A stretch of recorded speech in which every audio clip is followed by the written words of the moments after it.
Welcome students to this next lecture in the series solid state.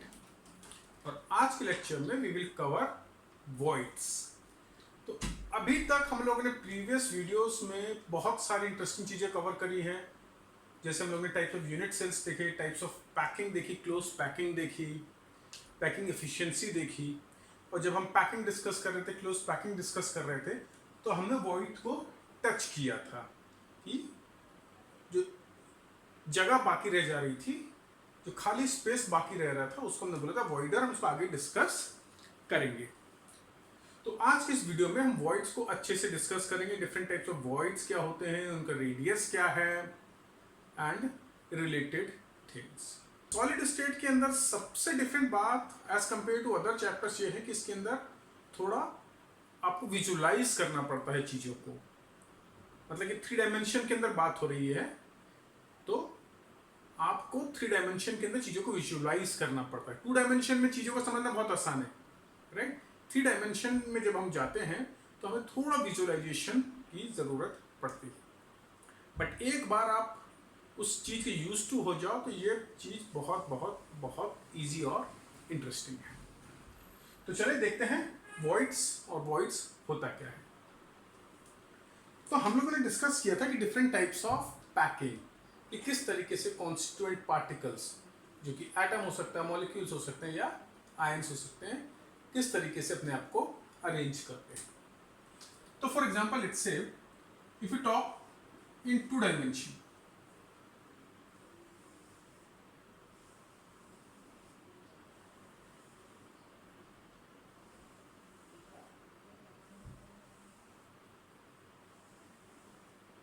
so let's say this is the kind of arrangement which you have. तो अगर आप इस arrangement में देखोगे तो there are lot of spaces which are vacant. जैसे ये portion देख लो, ये पोर्शन देख लो.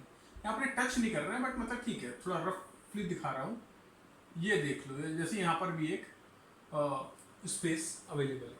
तो ये जो कॉन्स्टिट्यूएंट पार्टिकल्स हैं जो आपस में टच कर रहे हैं, तो जब ये पार्टिकल्स आपस में टच करते हैं तो इनके बीच में कुछ स्पेस वेकेंट रह जाती है या कुछ होल्स रह जाते हैं.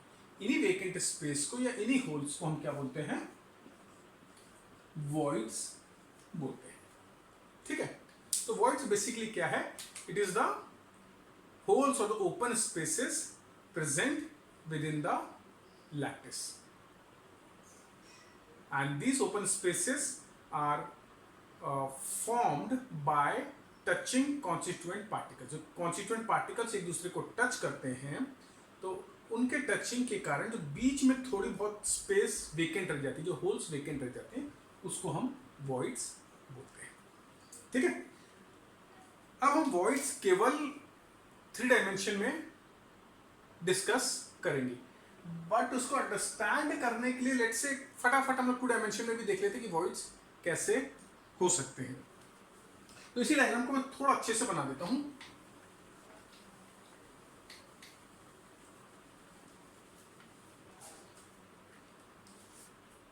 लेट्स से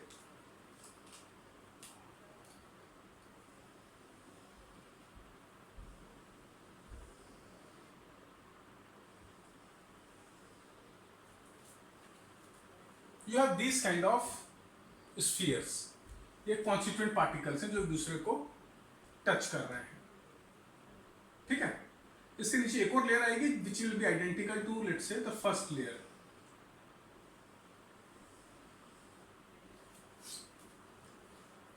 ठीक. तो अगर ये लेयर ए है तो ये बी है, and this is again identical to this one, so we can call it A. उसके बाद एक और लेयर आ जाएगी which will be identical to this layer, so we will call it B. तो लेटर इस काइंड का arrangement है. तो 2D में देखोगे तो ये जो स्पेस है, this is vacant, this is vacant, और ये जो होल है, ये वॉइड है, इट इज सराउंडेड बाय कितने spheres, 3 touching spheres. So it kind of a form a triangle. अगर हम उसके सेंटर को ज्वाइन कर देंगे तो ट्राइंगल फॉर्म हो जाएगा. So this kind of void in 2 dimension is known as triangular void. Okay? Now, the other type of arrangement could be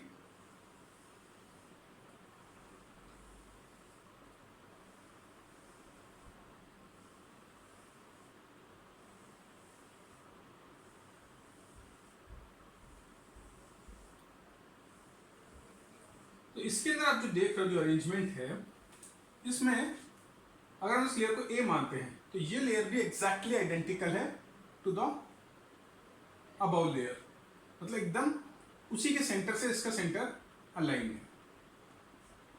तो ये और ये लेयर एकदम आइडेंटिकल है। सिमिलरली ये लेयर और इस लेयर का आइडेंटिकल है। तो this is kind of a A arrangement. हर layer is identical to each other. पहले वाले केस में it was A B arrangement, क्योंकि एक लेयर थी, सेकंड लेयर डिफरेंट थी, फिर third layer same as the first layer, fourth layer same as the second layer. तो ये आपका ए बी टाइप अरेंजमेंट था और ये आपका ए टाइप अरेंजमेंट है। अब इस अरेंजमेंट में देखोगे तो यहां पर ये वॉइड है, ये एक और वॉइड रहा, सिमिलरली तीसरा वॉइड, चौथा वॉइड। अब ये जो वॉइड है ये किससे फॉर्म हुआ?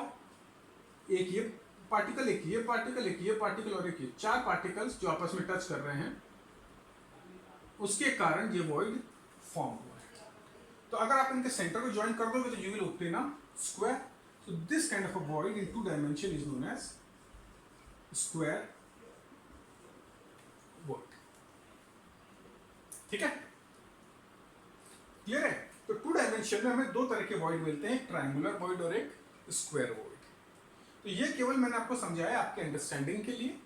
हमें इंटरेस्ट है 3 डायमेंशन के अंदर वॉइड्स के अंदर, जो कि टीट्राहेड्रल और ऑक्टाहेड्रल वॉइड्स में हमें इंटरेस्ट है। बट उसको अप्रिशिएट करने के लिए हम पहले 2 डायमेंशन के अंदर वॉइड्स देख लिए। और इन 2 वॉइड की, ये दोनों वॉइड्स का जो टाइप है, these are planar voids. When we say कि कोई वॉइड प्लेनर है, उसका मतलब है कि ये जो कॉन्स्टिट्यूएंट पार्टिकल का सेंटर है और इस वॉइड का जो सेंटर है, ये सब एक ही प्लेन में लाई कर रहे हैं। मानो कि ये मेरा प्लेन है, ये मेरा पाम एक प्लेन है, तो मेरा जो कॉन्स्टिट्यूएंट पार्टिकल, उनका सेंटर भी इसी प्लेन में लाई कर रहा है, और जो मेरा वॉइड है उसका सेंटर भी इसी प्लेन में लाई कर रहा है। तो 2 डायमेंशन में जो वॉइड बनते हैं वो प्लेनर वॉइड्स होते हैं, क्योंकि सबका सेंटर एक ही प्लेन में लाई कर रहा होता है।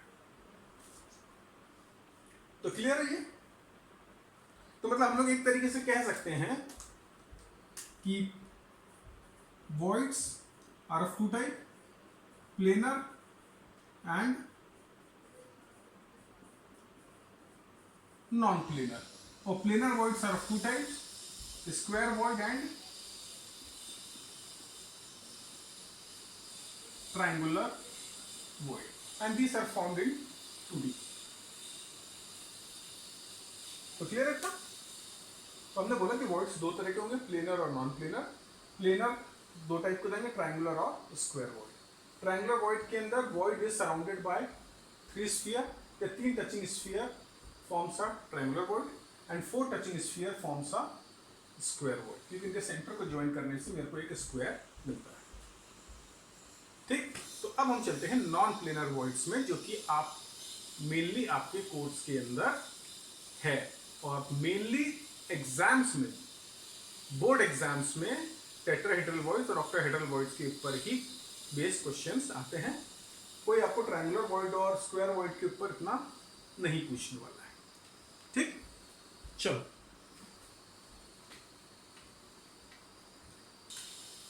तो हम देख रहे हैं नॉन प्लेनर वॉइड्स।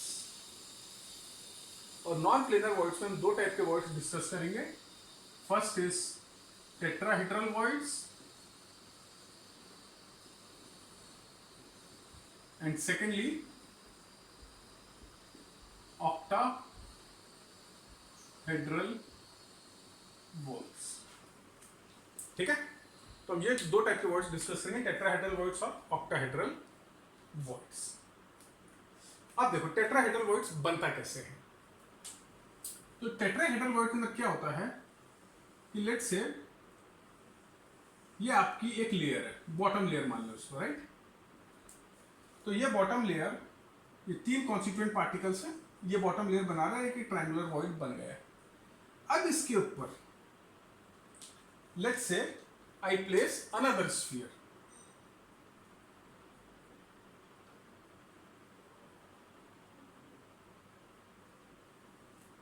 ओके। समझ में आए कि मेरे हाथ पाम में 3 स्फीयर रखे थे और इसके ऊपर मैंने एक स्फीयर लाके रख दिया, ठीक है ना। आपने फ्लोर के ऊपर मान लो कि आपके पास ऑरेंजेस है, बॉल्स हैं, तो आपने 3 बॉल को एक ट्रायंगल के फॉर्म में अरेंज कर दिया, राइट। और उसके ऊपर ले जाकर आपने एक बॉल और रख दी। तो ये जो नीचे वाला वॉइड है, अब ये जो वॉइड बचा इसको हम बोलते हैं टेट्राहीड्रल वॉइड। ये नॉन प्लेनर वॉइड है क्योंकि पहले जो 3 स्फीयर और वॉइड है उनका सेंटर और ऊपर वाला वॉइड, ऊपर वाला कॉन्स्टिट्यूएंट पार्टिकल है, उसका सेंटर एक प्लेन में लाए नहीं करता है। तो अगर हम ये फर्स्ट स्फीयर, सेकेंड, थर्ड और ये ब्लैक वाला जो है हमारा फोर्थ, इन चारों के सेंटर्स को ज्वाइन करते हैं तो we will obtain a tetrahedral. We will obtain a structure something like this.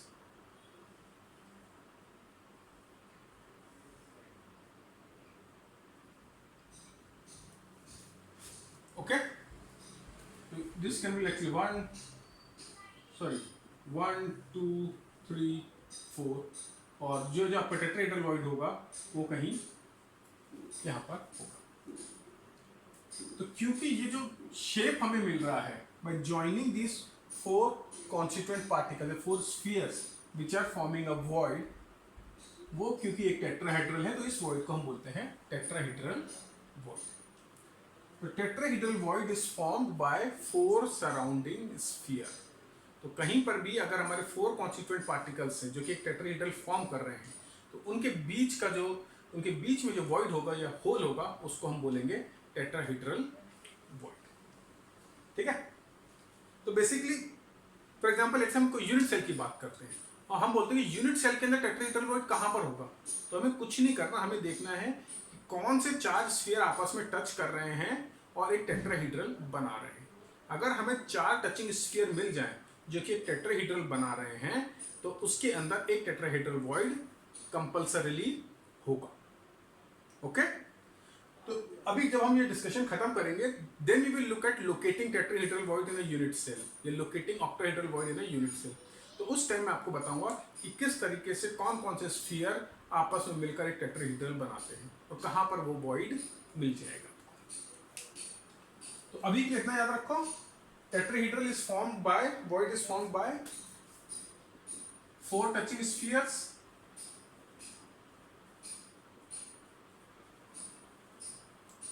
which when joined form a tetrahedron।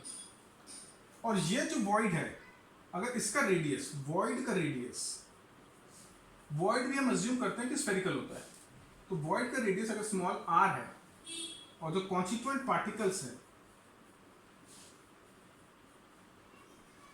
उनका रेडियस कैपिटल R है, तो you will find that for a tetrahedral void R upon R is equal to 0.225। मतलब कि जो void का radius है that is 0.225 times the radius of constituent particle, ठीक। तो मेन चीज है टेट्राहीड्रल वॉइड्स के बारे में। It is formed by 4 touching spheres. If you join the centers of these touching spheres, it will form a tetrahedron. So therefore, the void formed is known as tetrahedral void. It's a non-planar void, and small r upon capital R is equal to 0.225. यानी void का radius is equal to 0.225 times the radius of constituent particle. अब क्योंकि ये void है तो इसके अंदर हम कुछ छोटा सा कॉन्स्टिट्यूएंट पार्टिकल तो फिट कर सकते हैं ना।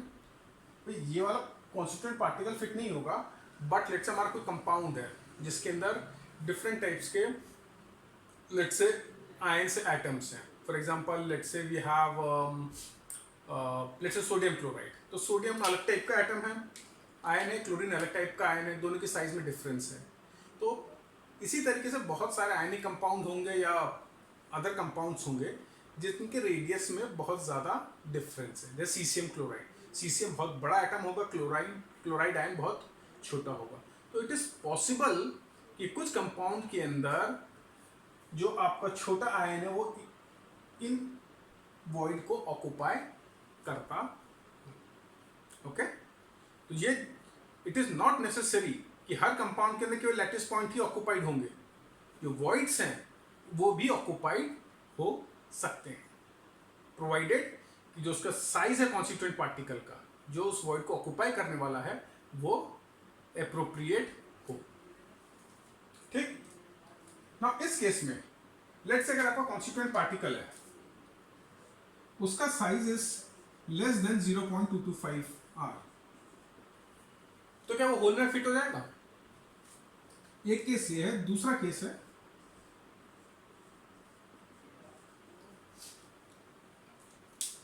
तो मैंने बोला आपके पास एक कॉन्स्टिट्यूएंट पार्टिकल है जिसका साइज 0.225 r से कम है, और दूसरा कॉन्स्टिट्यूएंट पार्टिकल है जिसका साइज 0.225 r से थोड़ा ज्यादा है, बहुत ज्यादा नहीं, थोड़ा सा ज्यादा है. तो क्या पहला वाला फिट हो जाएगा होल के अंदर? I am sure most of you will be thinking कि हाँ, क्योंकि होल बड़ा है और ये छोटा है तो ये इसमें फिट हो जाएगा. बट याद रखो, यहीं पर आपकी कंसेप्चुअल मिस्टेक है. क्या मिस्टेक है? कि मानो मेरा ये देखो, मैंने फिंगर और थंब से एक होल बनाया, इसको मान लो ये वॉइड है. ठीक, अब अज्यूम करो कि ये मेरा कॉन्स्टिट्यूएंट पार्टिकल है, इसका साइज छोटा है, तो क्या होगा? ये होल में जाएगा और नीचे गिर जाएगा. ये होल में फिट ही नहीं होने वाला है. मतलब ये होल के अंदर फिट होने की कोशिश करेगा तो नीचे ड्रॉप हो जाएगा. तो अगर तुम्हारे कॉन्स्टिट्यूएंट पार्टिकल का साइज, जब मैं यहां पर कॉन्स्टिट्यूएंट पार्टिकल बोल रहा हूं तो मैं बोल रहा हूं एक चीज क्लियर रखो कि ये जो कॉन्स्टिट्यूएंट पार्टिकल्स हैं जिन्होंने ये वॉइड बनाया वो अलग हैं. उसको मानो वो कॉन्स्टिट्यूएंट पार्टिकल्स x थे. अब मैं यहां पर बोल रहा हूं कि मेरे पास कोई एक और एटम है y जिसका साइज 0.225 r से छोटा है, तो वो कभी भी उस होल को ऑक्युपाई नहीं कर पाएगा क्योंकि वो उसमें से गिर जाएगा. राइट. अब मानो मेरे पास, अब जो y मेरे पास है उसका रेडियस 0.225 r के बराबर है या उससे थोड़ा ज्यादा है. तो इस केस में क्या होगा? बराबर होगा तो कोई दिक्कत ही नहीं होगा, एग्जैक्टली जाकर उस होल में फिट हो जाएगा. ज्यादा होगा तो भी फिट हो जाएगा. क्या करेगा वो? थोड़ा धक्का मारेगा तो आसपास के जो पार्टिकल्स होंगे थोड़े दूर दूर हो जाएंगे और वो उसके अंदर फिट बैठ जाएगा. बट ऐसा करने से अब ये आपका क्लोजली पैक्ड स्ट्रक्चर नहीं बचेगा क्योंकि ये लोग आपस में टच नहीं करेंगे, थोड़ा दूर दूर हो जाएंगे. तो इंपॉर्टेंट चीज जो आपको याद रखनी है वो ये है कि अगर मेरे क्रिस्टल के अंदर कोई टेट्राहेड्रल वॉइड है तो वो टेट्राहेड्रल वॉइड को किस तरह के एटम्स या आयंस ऑक्युपाई कर सकते हैं. तो बेस्ट फिट होगा उस आयन का या उस एटम का जिसका रेडियस टेट्राहेड्रल वॉइड के रेडियस के बराबर हो. अगर उस आयन का रेडियस इससे कम होगा, बहुत ज्यादा कम होगा, तो उसमें फिट नहीं होगा, उसमें गिर जाएगा, पॉसिबल नहीं है उसके लिए ऑक्युपाई करना. थोड़ा ज्यादा होगा तो वो ऑक्युपाई कर लेगा, थोड़ा अपने आजू बाजू वाले पार्टिकल्स को थोड़ा धक्का मारेगा और वो अपने लिए जगह बना लेगा. बट उसके धक्के मारने के चक्कर में क्या होगा कि पहले जो कॉन्स्टिट्यूएंट पार्टिकल्स एक दूसरे को टच कर रहे थे, अब वो कॉन्टैक्ट छूट जाएगा, तो क्लोजली पैक्ड स्ट्रक्चर नहीं बचेगा. ओके, तो इतना आपको याद रखना है. और ये जो डिस्कशन है ये ऑक्टाहेड्रल वॉइड के लिए भी ट्रू है, ट्रायंगुलर वॉइड के भी, सब तरह के वॉइड्स के लिए ट्रू है. रेडियस वाला पार्ट, ओनली डिफरेंस है जो रेडियस की वैल्यू होती है वो चेंज होती रहेगी. ठीक है. तो octahedral void clear, formed by 4 touching sphere, center of those 4 touching sphere when joined forms a tetrahedron. ये जो टेट्राहेड्रल वॉइड होगा इसका रेडियस होगा 0.225 times the radius of constituent particles. और कहीं पर भी आपको 4 स्फीयर मिल जाए जो आपस में टच कर रहे हो, टेट्राहेड्रल बना रहे हैं, तो आपको एक टेट्राहेड्रल वॉइड उसके अंदर मिलेगा। चलो अब चलते हैं हम ऑक्टाहेड्रल वॉइड पर।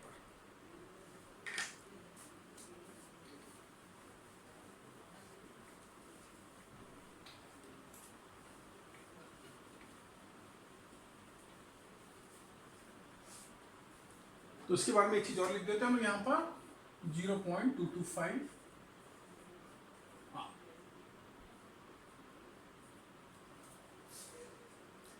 अब देखते हैं हमारा ऑक्टाहेड्रल वॉइड किस तरीके से फॉर्म होता है। तो ऑक्टाहेड्रल वॉइड दो तरीके से फॉर्म हो सकता है। लेट्स से एक स्क्वायर वॉइड है हमारे पास, मान लो ये स्क्वायर वॉइड हो गया। अब इसके ऊपर मैंने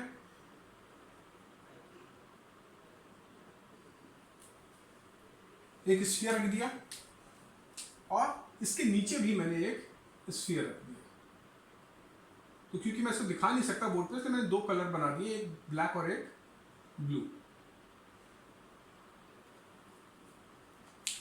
देखो क्या हो रहा है, ये मेरा प्लेन है, इस पे मैंने 4 बॉल्स को एक दूसरे से टच करते हुए रख दिया, स्क्वायर बनाते हुए रख दिया। एक बॉल इसके ऊपर रख दी, जो होल बन रहा था इनके बीच का, इसके ऊपर एक बॉल रख दी और एक बॉल उसके नीचे रख दी। ठीक, तो अब ये जो मेरे को वॉइड मिल रहा है that is a octahedral void. तो आप सबके दिमाग में एक ही बात आ रही है, ऑक्टाहेड्रल 8, यहां तो 6 स्फीयर है, राइट।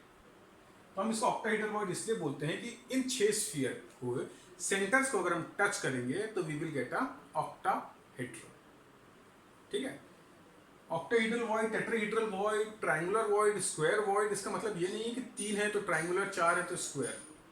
वो ऐसा हो रहा था, बट मेन था कि क्या शेप बना रहा है। अगर हम टचिंग स्फीयर्स को ज्वाइन करते हैं उनके सेंटर को, तो हमें क्या शेप मिलता है।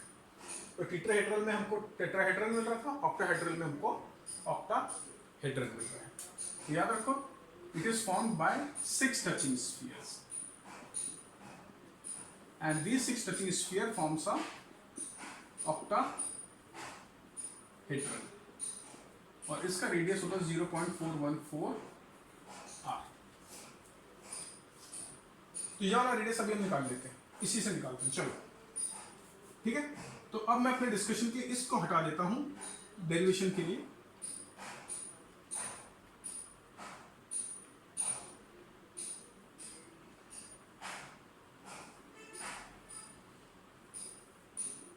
ठीक, तो मान लो ये तुम्हारा वॉइड है और ये रेडियस कैपिटल R और ये हो गया तुम्हारा स्मॉल r। और let's me use a different colour.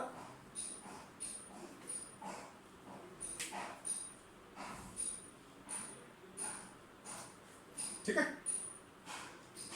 तो let's join these two line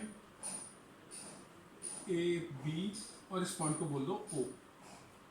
तो ये ए बी कितना है, A B is equal to 2r, right. O ए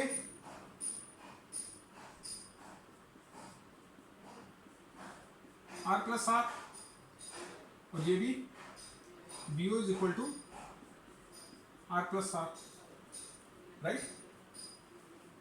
और हमें पता है क्योंकि स्क्वायर है तो ये एंगल 90 डिग्री होगा और ये दोनों साइड बराबर आ रही है तो ये एंगल 45 डिग्री हो गया।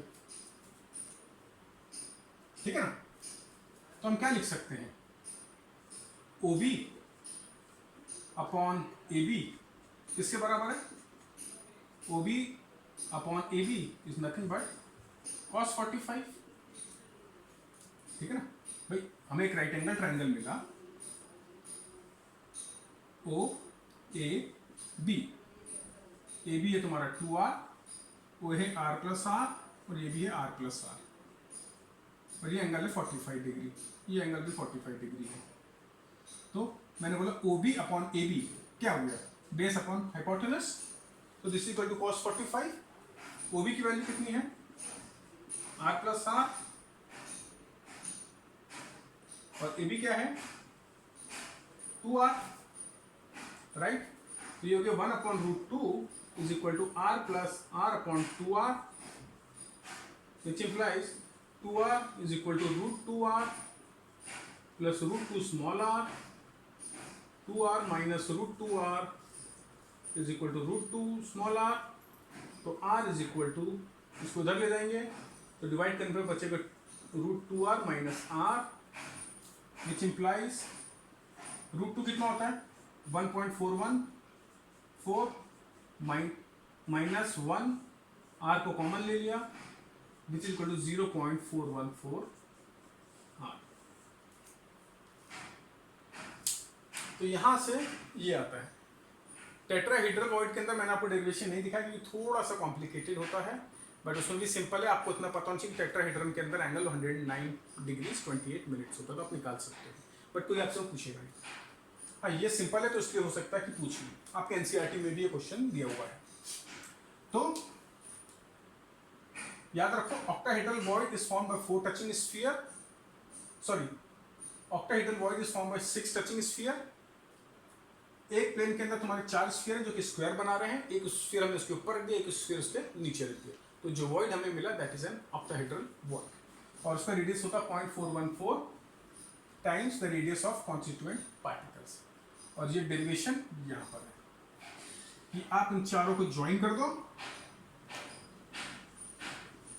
और बीच में आपका ये वॉइड है, ये पूरा सर्कुलर वॉइड है, इसके सेंटर को O मान लो और इसके रेडियस को स्मॉल r, तो ये हमारा एक राइट एंगल ट्रायंगल बन जाएगा ABO। ABO हमारा एक राइट एंगल ट्रायंगल बन जाएगा जिसमें AO क्या हो जाएगा, ये capital R plus small r। Similarly OB क्या हो जाएगा, capital R plus small r, और AB क्या है R प्लस R, ये R और ये R। तो ये हमारा एक राइट एंगल ट्रायंगल बन गया। फिर हमने थोड़ी सी जो वो ट्रिग्नोमेट्री लगाई, OB upon AB is equal to cos 45, OB की वैल्यू डाल दी R plus small r, AB की डाल दी 2r और उसको सॉल्व करा तो हमारा आ गया small r is equal to 0.414 times capital R। ठीक है, तो यहां से क्लियर है कि जो ऑक्टाहेड्रल वॉइड है उसका साइज टेट्राहेड्रल वॉइड से बड़ा होगा। Octahedral void is bigger in size as compare to tetrahedral void. Okay, और अगेन अगर इस वॉइड को कोई आयन या एटम ऑक्यूपाई करना चाहेगा और उसका रेडियस 0.41 r से कम है तो उसको ऑक्यूपाई नहीं कर पाएगा, गिर जाएगा।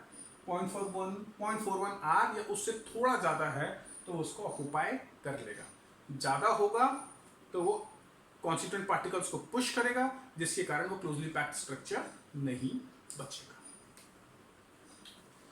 ठीक है, तो क्लियर है टेट्राहेड्रल वॉइड और ऑक्टाहेड्रल वॉइड्स। तो ये हो गया आपका अंडरस्टैंडिंग के लिए। अब हम देखेंगे कि यूनिट सेल में ये वॉइड्स कहां पर प्रेजेंट रहते हैं और एक यूनिट सेल में कितने वॉइड्स होंगे। ठीक, तो चलो इसको नोट कर लो और हम फटाफट देखते हैं कि यूनिट सेल के अंदर कहां पर वॉइड्स प्रेजेंट रहते हैं।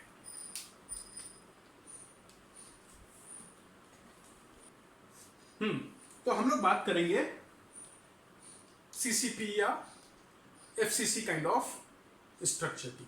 सेम चीज वैलिड है एचसीपी के लिए भी। तो एफसीसी या सीसीपी, क्यूबिक क्लोजली पैक्ड या फिर क्यूबिक सेंटर, दोनों एक ही चीज है। हमें पता है एफसीसी के अंदर कॉन्स्टिट्यूएंट पार्टिकल्स कहां पर प्रेजेंट होते हैं, 8 कॉर्नर्स और 6 फेस सेंटर्स पे। 8 कॉर्नर्स एंड 6 फेस सेंटर। तो एक बार हम देखते हैं यूनिट से एफसीसी वाला।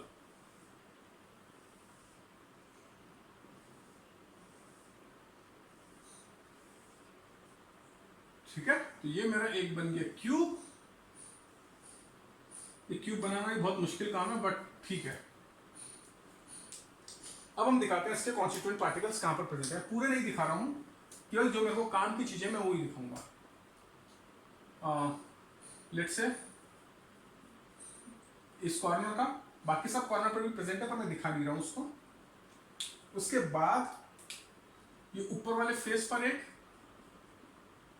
ठीक है, इस वाले फेस पर एक, और ये जो बाहर की तरफ एक फेस आ रहा है इस पर एक।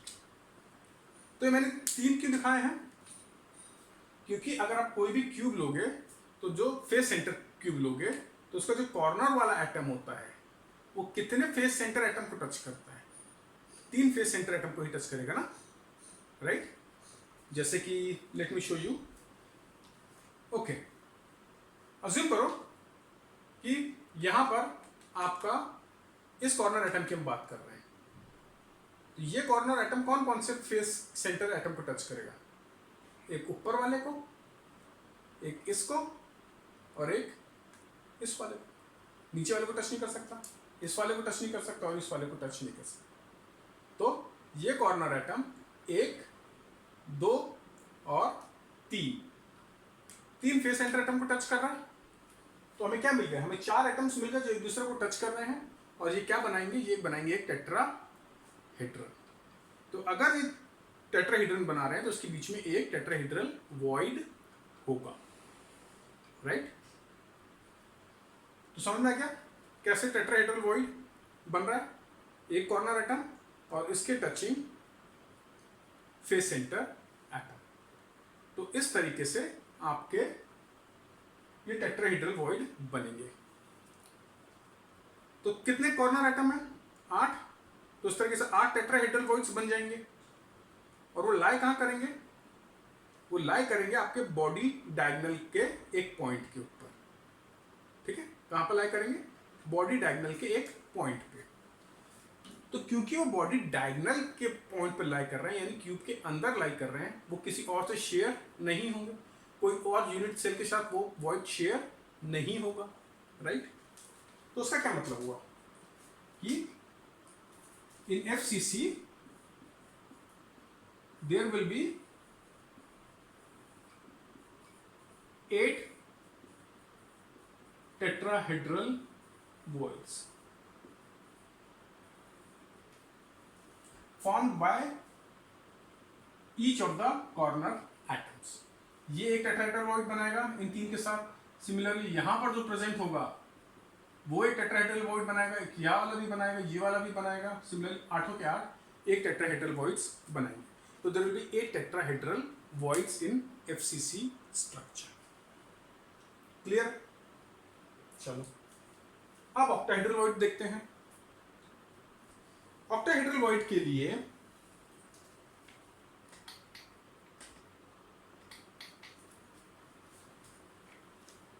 FCC के अंदर या CCP के अंदर बॉडी सेंटर ऑक्युपाइड होता है क्या?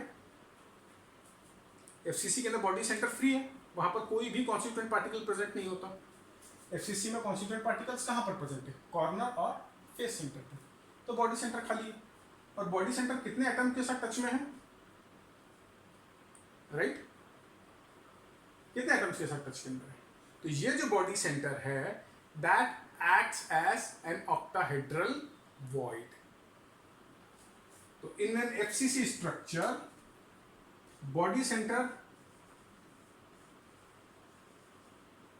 acts as octahedral void।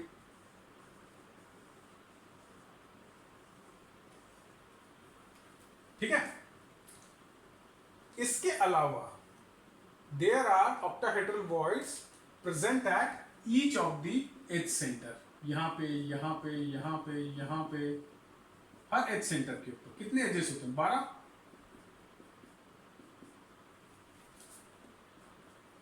देख लो 1 2 3 4 5 6 7 8 9 10 11 12। तो हर एज सेंटर के ऊपर भी एक ऑक्टाहेड्रल वॉइड फॉर्म होता है। वो मैं आपको बता नहीं रहा हूं कैसे फॉर्म होता है, बिकॉज उसके लिए आपको ये भी लेना पड़ेगा और इसके साइड के वो भी लेने पड़ेंगे यूनिट से, तो थोड़ा कंफ्यूजन हो जाएगा। इसलिए वो छोड़ो कि कैसे फॉर्म हो रहे हैं, बट याद रखो कि हर एज सेंटर के ऊपर there will be an octahedral void which will be form. तो कितने एज सेंटर, कितने एजेस हैं? 12, तो 12 ऑक्टाहेड्रल वॉइड्स हो गए, राइट? 12 के ऊपर 12 हो गए। लेकिन हर एज कितने यूनिट सेल शेयर करते हैं? हमने फर्स्ट क्लास में देखा था, sorry first class of unit cell में देखा था। हर एज सेंटर, हर एज कितने से शेयर होगा? 4 से। ये एज है, इसके बाजू में मैं एक रख सकता हूं यूनिट सेल, इसके ऊपर एक रख सकता हूं, और एक बाजू वाले के ऊपर रख सकता हूं। तो ये एज 4 यूनिट सेल के साथ शेयर हो रहा है।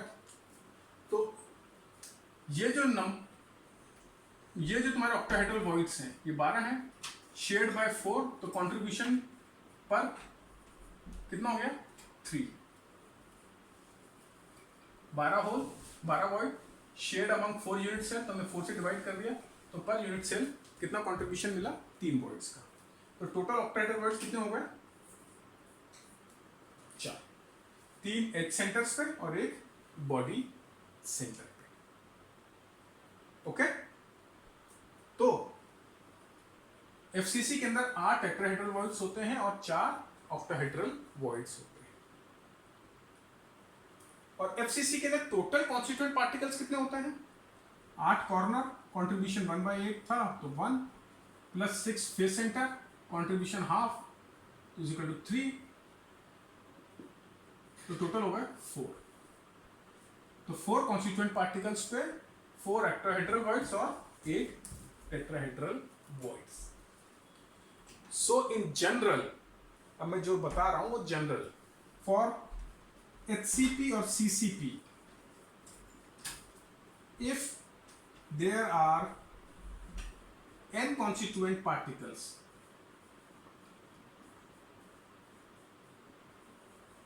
then number of tetrahedral voids will be equal to 2n and number of octahedral voids will be equal to n. Okay? तो अगर n constituent particle आपका CCP लैटिस या HCP लैटिस फॉर्म करते हैं, तो उसके अंदर टोटल टेट्राहेड्रल वॉइड्स 2n हो जाएंगे, यानी डबल द नंबर हो जाएंगे, और number of octahedral voids n हो जाएंगे, यानी same as the number of constituent particles. ये बहुत इंपॉर्टेंट है, इसको याद रखो, क्योंकि इसी के ऊपर बेस्ड हम क्वेश्चंस करेंगे। मैं सोच रहा था कि इसके ऊपर क्वेश्चंस आज ही के वीडियो में कर लूं, बट मुझे लगता है कि सभी तरह के क्वेश्चंस कवर करने में टाइम ज़्यादा लगेगा। तो what we will do is that I will make another video in which we will look at questions based on octahedral void and tetrahedral voids. तो इस वीडियो को हम यहीं पर फिनिश करेंगे, ठीक है?